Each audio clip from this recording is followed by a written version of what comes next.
Buddy, today's a glorious day. Welcome back to the live stream. Thought I'd drop a little live stream here because there's so much craziness in the car market right now.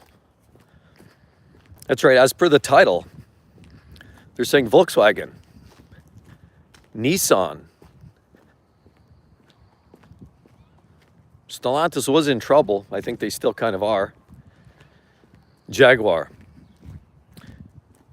Many of them are struggling right now financially. And I came across an article this morning on Google News. I was browsing through and they said on the article, and more or less they quote, that Volkswagen and Jaguar threaten to be going out of business.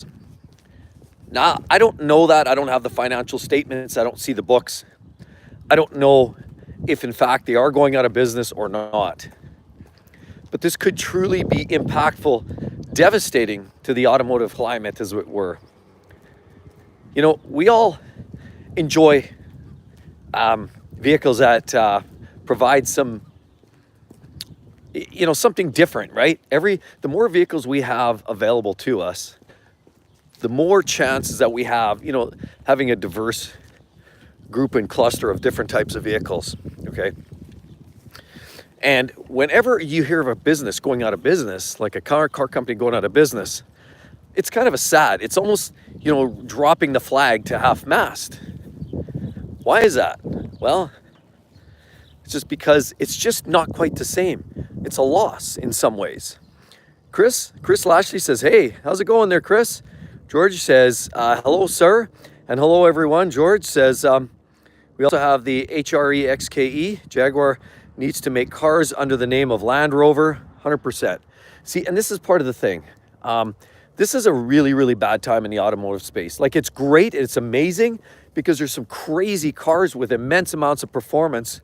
So on one hand, it's sort of a double-edged sword. You have all of this absolutely wild, outlandish performance cars, but we're also seeing a lot of other problems. And a lot of it's because of competition, foreign competition, markets that are creating vehicles that are appeasing to people more, triggered more by their finances rather than, interesting vehicles. So they're buying on the cheap in a lot of cases. We know some markets are absolutely decimating other car companies. Nissan, great example. Have you heard the latest about Nissan? Ouch. We'll be talking about that here actually on a video tomorrow. No, on Sunday, I'm releasing the video on the Krusty Car News to be talking about that. My headline story on that Krusty Car News on Sunday is going to be talking about Nissan and what's going on there. It's absolutely crazy. No one knows for how to fix them either. Yeah, hi, Mark. Mark, how's it going? Frontier is supposed to be great. And the Frontier is a great truck. I think the platform inherently is great. Does Nissan go to business? I see them as a possibility of going out of business, but I also see them with the possibility that somebody else scoops them up. We've talked about Foxconn taking them on. It's a tech company. Honda was talking about taking them on. They sort of gave it up because they wanted to be primary and Nissan didn't want to be told what to do and how to get there. So they didn't really agree, from what I understand from the outside looking in, that Nissan, they couldn't make a deal. So Nissan's not in good shape. Did you hear $6.5 billion loss last year? The early part of 2024, they gave up 99% of their profits. They're not making money. And sure, I know I've had a lot of viewers say, well, you see them all over the place. You see Rogues everywhere. They're selling a lot of Rogues. They're selling a lot of vehicles. But they're all extremely highly incentivized. That means they're trimming the costs. The sticker prices are low. And they're offering great rebates and incentives to buyers. So there's very little profit actually going back to the organization. And the majority of the money is going to the individual scams that you may or may not find at the dealership level. But as an organization, Nissan's not doing well. They're actually closing a boatload of shops. Did you hear in manufacturing? They're closing 7 warehouses, 7 manufacturing shops across the globe. Here, coming up right away. This was just announced this week. And on top of it, they're talking about 11,000 workers hitting the road. Nobody who's doing well financially is going to do that. That's not in a good spot. They're not doing well. beggars can't be choosers. Yeah, I know. I agree. Like, they should go to Honda.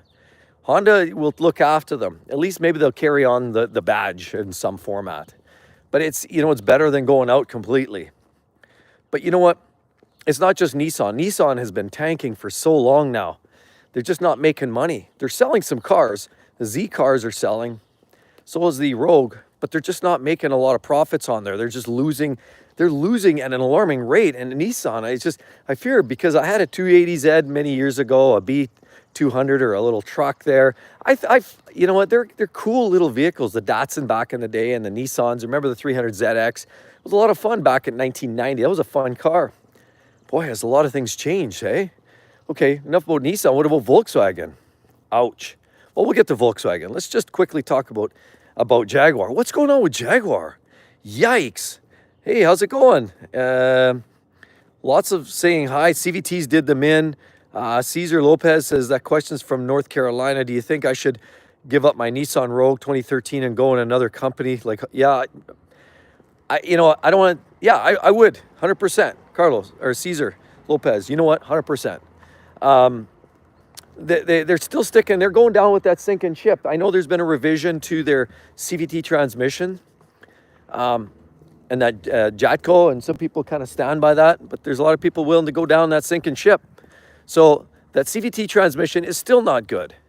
I know somebody who actually bought a brand new Rogue and they already had a problem. They only had, like, I think 1,000 or 2,000 kilometers on it, and they had to take it back because it was surging and acting weird. So the CVTs is still a problem, and they're now using a variable compression motor in a lot of these cars. I don't know what you're thinking. What's wrong with a good old-fashioned connecting rod? Instead, they put a bunch of joints and links in there and create another failure mode. So, no, I just, I know the price is right, and there are some models, like their full-size, the big trucks are good. Their Frontier is a good truck because, in my opinion, the 3.8, you don't get many naturally aspirated V6s anymore in these trucks. Everybody's going little turbos, and they're pretty durable. So vehicles like that. But yeah, in terms of like Rogues and some of these smaller SUVs, I would actually go to Mazda, maybe CX-50, CX-5. Take a look at those. Maybe Toyota or Honda. But yeah, I personally wouldn't. I would resist the urge. That's why the incentives are what they are. They're really being pushed because nobody's buying them, and so finally people are buying them, but the quality's not there. So yeah, that would be my take on it. But Jaguar and their rebranding, you all saw that rebrand. I shared that on the channels, and it never did well, right? The rebrand for Jaguar, they came out with weird colors and purples and pinks, and kind of interesting people doing interesting things, walking around, and a rebrand for the car. And I'll be honest, like, that new style of that new car looked pretty outlandish, pretty crazy. And I actually was kind of interested by it all. Mark D says, Jaguar endless money pits. Yeah. I know, what do you have? Joe Average says, Mazda does not use CVT. They are great cars, 100%. You can either get a manual in sort of base trim like the Mazda 3s. You can still get yourself a manual gearbox with a front wheel drive. You can get all-wheel drive and an auto, but they're all 6 speeds. And it's a torque converter, and there's none of that CVT garbage that you're going to find in some of those others. In Nissan, even Hondas. Like, Hondas have some CVTs now, which, I mean, if we're being honest, I'd probably steer away if I could, all things equal. But they are better. They're not Jatco style. They are a lot better than the Jatco units. So, yeah, 100%. Mazda's a great brand these days. Are you the guy that sells screen protectors? I am not. How is Land Rover reliability? Not amazing on the reliability. Land Rover, fit and finish, still mechanical, over complex, high maintenance service costs.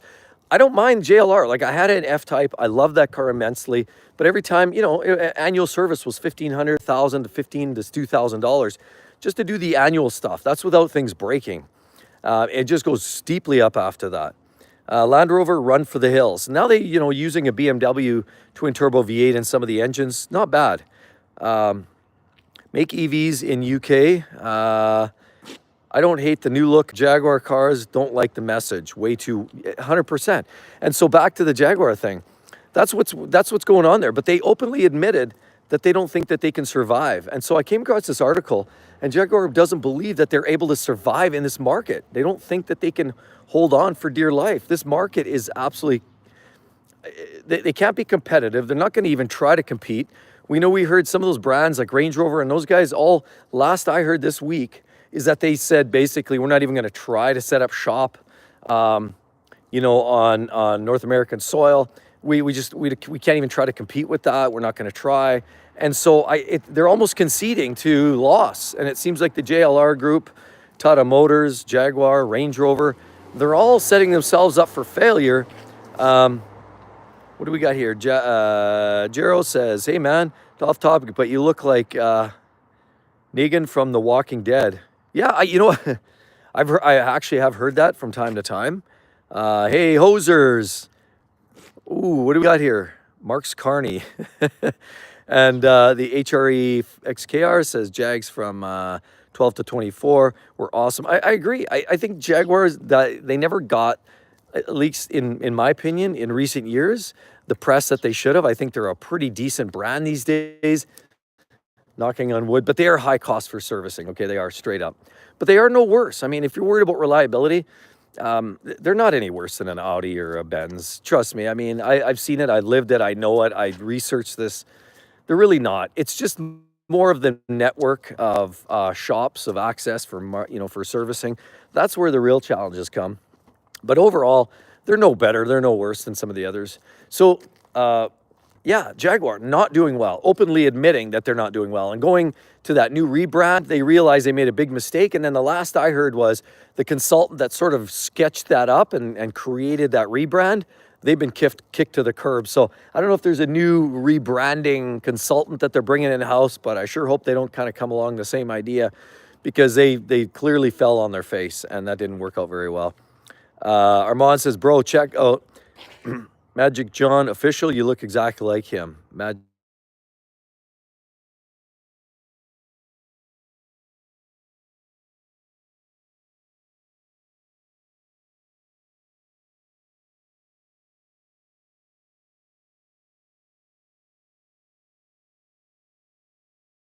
And the other one is Volkswagen. Volkswagen, they're struggling, and they have for a long time. I don't think they really got back from that Dieselgate scandal. They never really recouped from that. And Volkswagen already admitting they've been closing factories and trying to renegotiate with some of their union halls. They've been trying to get things, sorted there on their labor front, but they've been struggling with that. The products, the reliability, they've been pushing, really try to escalate the EV market, and they fell, and they realized they got into a little too fast.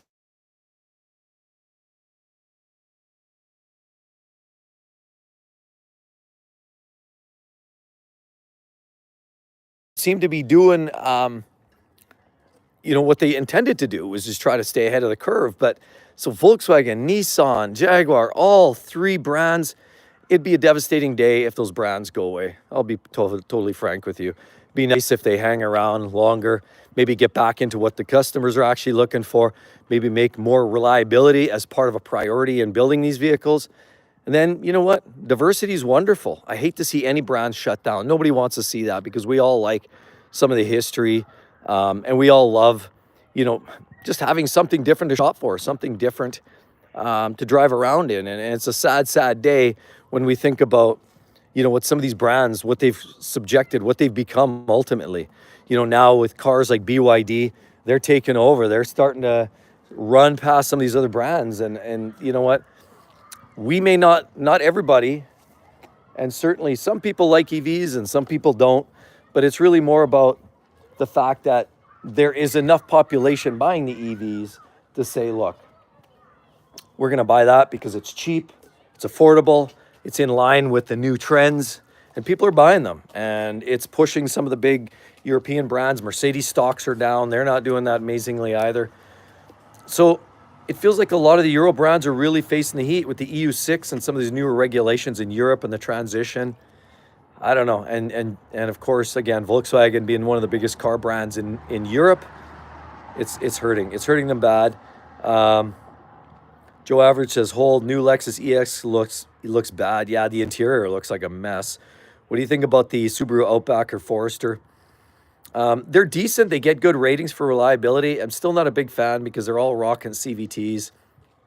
But some people like them, and they get ratings. Consumers Reports likes them. So people I know have had Subarus. Many of them have had engine issues or they don't get the miles out of them. They just don't seem to last.